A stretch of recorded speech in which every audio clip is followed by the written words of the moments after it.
Hey everyone, this is Disc Junkie, and today I'm back to do a video on a obsolete piece of technology rather than my typical showcasing of DVDs and Blu-ray boxes and whatnot. This is the NMI 14 developed by Northwest Inc. It is a microfiche viewer, and microfiche is essentially one of several microforms, I think you would describe them as. Microfiche is another format within the same family as microfilm, and I thought we would take a closer look at this bizarre machine, which I found at a flea market for close to nothing. As you can see, this thing is massive. It is essentially the size of a old style computer, like the early computers, not the super early, but you know, sort of home computers when this was made popular.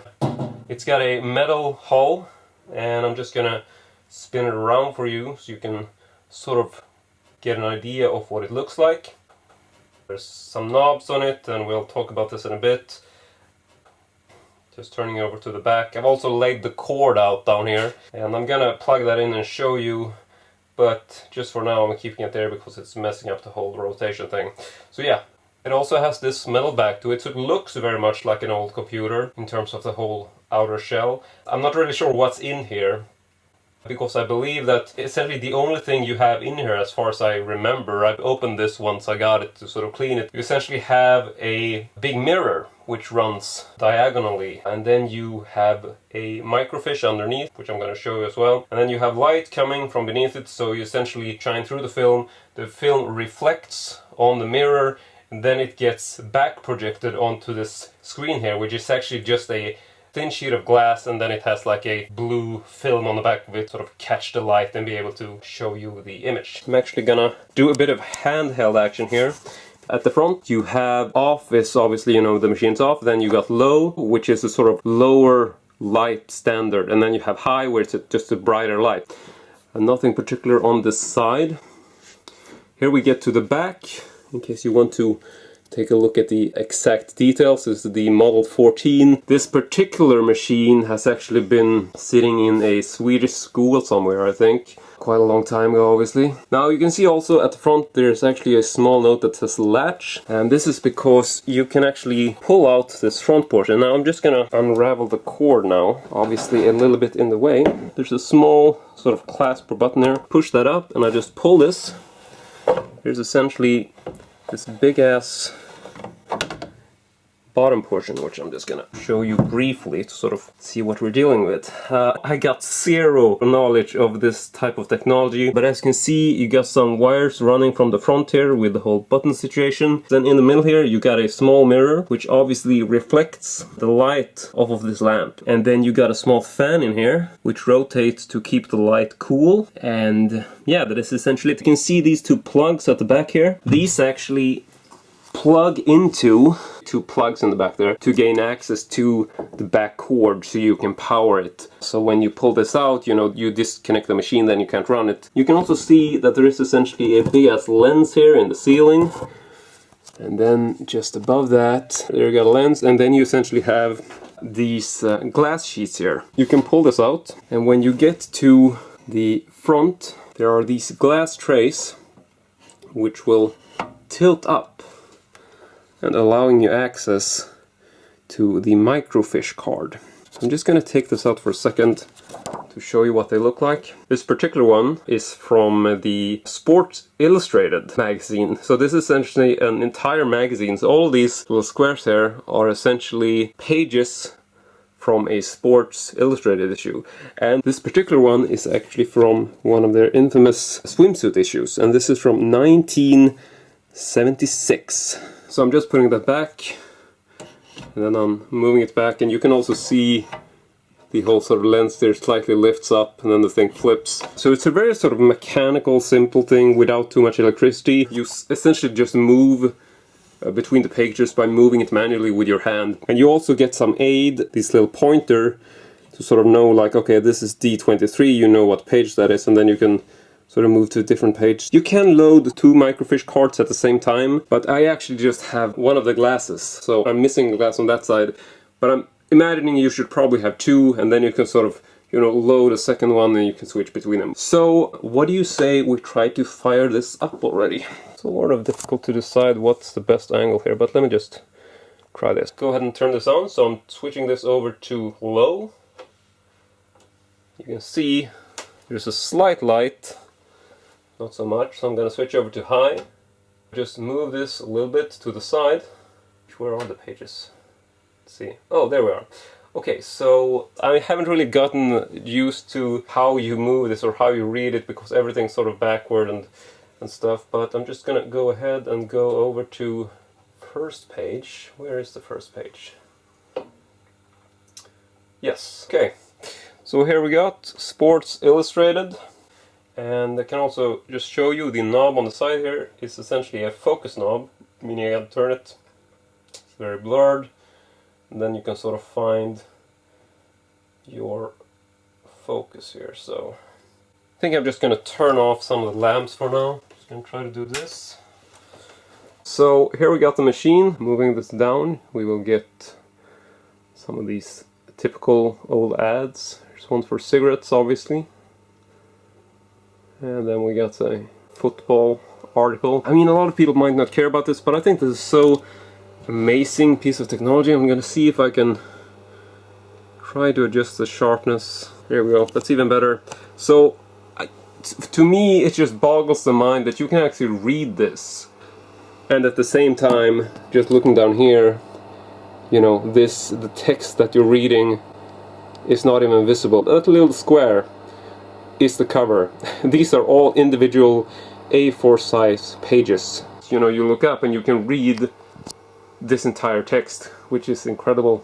Now, I was really lucky to get this particular collection of Sports Illustrated magazines. I'm not interested in sports at all, but I mean, I know that it's a very sort of legendary magazine, and in particular, obviously, there's swimsuit issues like this, which I thought was really amazingly cool, because I'm really interested in, well, old technology for one, and also like older erotica magazines and striptease and stuff like that. So I thought this was an amazing find, getting to actually see these really old magazines with like these old ads and articles, and of course, yeah, bikini girls from 1971 in a microfiche format. It is just so bizarre that this exists. No other TV can make this statement. It's just yeah, there's these old ads are so incredible. It's really easy to get sort of lost in the like navigating where you're going, because now I don't know what I've shown and what not. So now I'm going back down again. Yeah, I've shown that. Okay, so let me just move to the side. I'm a big fan of these retro images. I think this kind of stuff, these old vintage ads, is amazing. Here's one for Kodak, and sorry that if the handheld sharpness isn't always on point. Some more awesome bikini images from 1970s.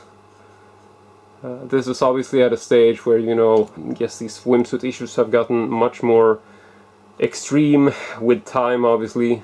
But yeah, this is what it was like in 1971. And I mean, you usually see these machines in like the movies, like they're looking at old microfilms or microfiches, trying to, you know, solve crimes and stuff like that. So this was also part of why I wanted to instantly pick this up, because I thought it was such a cool piece of retro technology. And I hardly paid anything. I paid literally, I think it was like 30 Swedish crowns. It's like $3 US or something, which was just insane. I'm sorry if I keep losing track of where I'm going. So yeah, here we got the contents page. Seems like everything is coming the wrong in the wrong time, or yeah. And this is obviously a center fold out. Where are we going with this? Sorry, it's hard to do this. I have to sit on the floor to make this thing go the way it should go. But yeah, it's just yeah, just really cool stuff here. This is essentially it. I think I'm just gonna stop there and just show you the microfiche cards in a bit more detail. So Turning that off. Now here we have something I found on eBay. Don't really have the space to do this. I'm always trying to be like, it's gonna be a white background and everything, but yeah, sorry, I just can't do this today. As you can see, it's just, I'm using everything I have here. This is such a big machine. But anyway, this is a absolutely loaded, big-ass, overflowing binder from Bell & Howell's, which is also a manufacturer who made Microfiche and Microfiche Viewers. So I'm guessing this is like an old archival copy from like a library or something. I really don't know, but as you can see, periodicals on Microfiche from Bell & Howell. So I was really excited to find this on eBay, and this is an incredibly large catalog of Sports Illustrated. You can see this one is from 1974. From what I gather, it's every fucking issue from...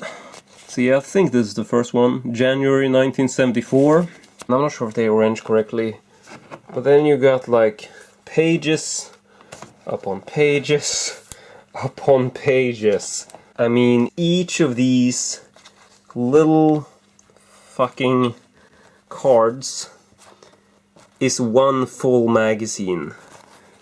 And I mean, I can go in a little bit, not sure if I can get any kind of focus on this. Can't believe I found this, because I was really sort of wrecking my mind trying to figure out if there was ever like pornography or some kind of erotic on microfilm. I've seen examples where, you know, people like amateurs have essentially spliced in hidden nude pictures, like making their own microfiche, like sort of gluing on a piece of film, sort of hiding these nude photos on the microfiche. I don't know how common it was, but I've seen this example online. The guy who had this thought it was really cool. This just keeps going and going. Now we are on 1976, 1977. I'm just gonna move a whole bunch of pages at the same time. I mean, this is so overfull that it can't. The pages don't really fit in this. Okay, so this is the last page. This is December 25th, 1978. So yeah, I essentially got every number between December 78 all the way back to January of 1974. So 4 years full of every fucking copy of Sports Illustrated. Can't obviously show you all this, and the video is gonna be really overly long, regardless of how much I show you. So I'm just gonna put this away for now, like so. Whew, jeez, I'm getting really sweaty just doing all this lifting and stuff. But anyway, that is it from me today. I really hope you enjoyed this. Let me know if you want me to make more videos of this nature featuring obsolete technology, and I'll probably be happy to do so. But thank you very much for watching, and as usual, hope to see you all next time.